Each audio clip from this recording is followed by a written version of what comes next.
क्या आपने कभी सोचा है कि नवरात्रि 9 दिन क्यों मनाई जाती है? इन 9 दिनों में मां दुर्गा के 9 रूपों की पूजा की जाती है। हर रूप हमें जीवन में एक नई सीख देता है, शक्ति, भक्ति, साहस, करुणा और ज्ञान। आइए जानते हैं नवरात्रि के इन 9 दिनों का महत्व। दिन 1, मां शैलपुत्री। पहले दिन मां शैलपुत्री की पूजा होती है। वे पर्वतराज हिमालय की पुत्री हैं और शक्ति व भक्ति का प्रतीक मानी जाती हैं। उनकी सवारी वृषभ बैल है और हाथों में त्रिशूल और कमल धारण करती हैं। दिन 2, मां ब्रह्मचारिणी। दूसरे दिन मां ब्रह्मचारिणी की आराधना की जाती है। वे तप, साधना और ज्ञान की देवी हैं। हाथों में जपमाला और कमंडल धारण किए वे हमें धैर्य और भक्ति का संदेश देती हैं। दिन 3, मां चंद्रघंटा। तीसरे दिन मां चंद्रघंटा की पूजा होती है। माथे पर अर्धचंद्र, 10 भुजाओं और सिंह पर सवारी करती हुई वे शांति और साहस का प्रतीक हैं और भक्तों के भय का नाश करती हैं। दिन 4, मां कूष्मांडा। चौथे दिन मां कूष्मांडा की आराधना होती है। माना जाता है कि उनकी मुस्कान से ही पूरे ब्रह्मांड की रचना हुई। वे अष्टभुजा वाली देवी हैं और हमें ऊर्जा, स्वास्थ्य और समृद्धि का वरदान देती हैं। दिन 5, मां स्कंदमाता।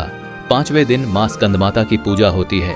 वे अपने पुत्र कार्तिकेय को गोद में लिए हुए हैं। मां का यह रूप करुणा और मातृत्व का प्रतीक है, जो भक्तों को ज्ञान और मोक्ष प्रदान करता है। दिन 6, मां कात्यायनी। छठे दिन मां कात्यायनी की पूजा होती है। वे सिंह पर सवार होकर असुरों का संहार करती हैं। मां का यह रूप साहस और विजय का प्रतीक है, जो हमें हर बुराई से लड़ने की शक्ति देता है। दिन 7, मां कालरात्रि।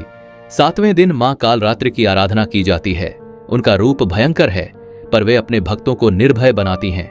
वे अज्ञान और अंधकार का नाश कर भक्तों को प्रकाश और ज्ञान देती हैं। दिन 8वें दिन मां महागौरी की पूजा होती है। वे अत्यंत श्वेत और शांत स्वरूप वाली हैं। मां महागौरी भक्ति, शांति और पवित्रता की देवी हैं और भक्तों के सभी कष्टों को हर लेती हैं। दिन 9, मां सिद्धिदात्री। 9वें दिन मां सिद्धिदात्री की आराधना होती है। वे सभी सिद्धियों की देवी हैं और भक्तों को आशीर्वाद देती हैं। उनका यह रूप हमारी आध्यात्मिक यात्रा का समापन और पूर्णता का प्रतीक है। इस प्रकार नवरात्रि के 9 दिन हमें जीवन के अलग अलग गुण सिखाते हैं। मां दुर्गा के 9 रूपों की पूजा से हमें शक्ति, साहस, ज्ञान और शांति का आशीर्वाद मिलता है। तो आइए इस नवरात्रि मां दुर्गा के चरणों में अपनी भक्ति अर्पित करें और उनके आशीर्वाद से जीवन को सफल बनाएं।